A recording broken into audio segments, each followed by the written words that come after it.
In September of 1945, on a small farm in Frida, Colorado, a farmer named Lloyd Olson picked up his axe. He had planned to butcher one of his chickens for dinner that night.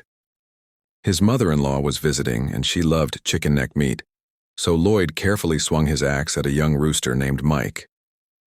But when the axe came down, something strange, something unbelievable happened. Instead of falling lifeless to the ground, Mike stumbled, shook himself off, and kept walking. His head was gone, but the bird was alive. The start of a legend. At first, Lloyd thought it was just a reflex. Chickens sometimes move for a few seconds after being killed, but Mike didn't stop. He scratched the dirt, tried to peck at food, even attempted to preen his feathers without a head. The axe had missed Mike's jugular vein, and a clot had prevented him from bleeding out. Most of his brainstem and one ear were left intact, and that was just enough to control basic functions like breathing, digestion, balance, and movement. The Olson family watched in shock as the minutes turned into hours, and the hours turned into days. Mike was still alive. Caring for Mike, Lloyd realized he had something extraordinary. Instead of letting Mike die, he began to care for him. He fed Mike with an eyedropper, giving him a mixture of ground grain and water. Sometimes he gave him small bits of milk. He even cleaned out Mike's throat with a syringe when mucus built up. And so the headless chicken lived, day after day, week after week. Word spread quickly through Frida, then across Colorado, then the entire United States, the Headless Wonder. Soon Mike became known as the Headless Wonder Chicken. Reporters rushed to write about him. Photographers snapped pictures, and curious neighbors came to see him with their own eyes. Lloyd Olson saw the opportunity. He took Mike on the road, joining sideshows and exhibitions. Posters and banners went up, proudly displaying the headless rooster.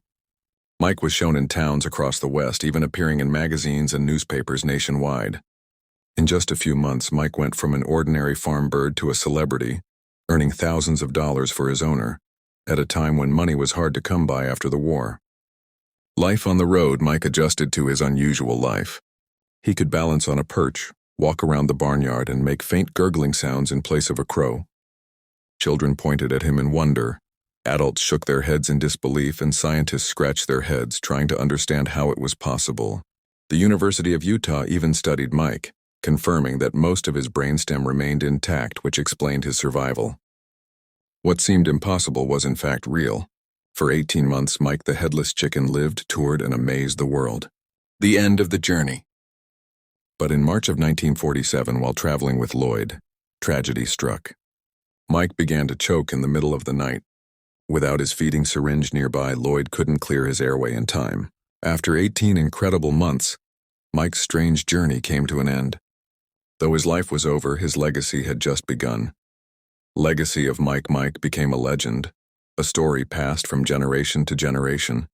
He proved the resilience of life, the strangeness of nature, and the fact that even the most ordinary creature, a farmyard rooster, can capture the world's imagination. Today, Frida, Colorado still celebrates him every year with the Mike the Headless Chicken Festival, a reminder that life is unpredictable, that miracles can walk among us, and that even a small-town bird can make history. Closing message. Mike's story teaches us that life is stronger and stranger than we imagine. From an ordinary rooster came a legend that still inspires people decades later. Share this story with others. Subscribe and like for more true stories like this. God bless you.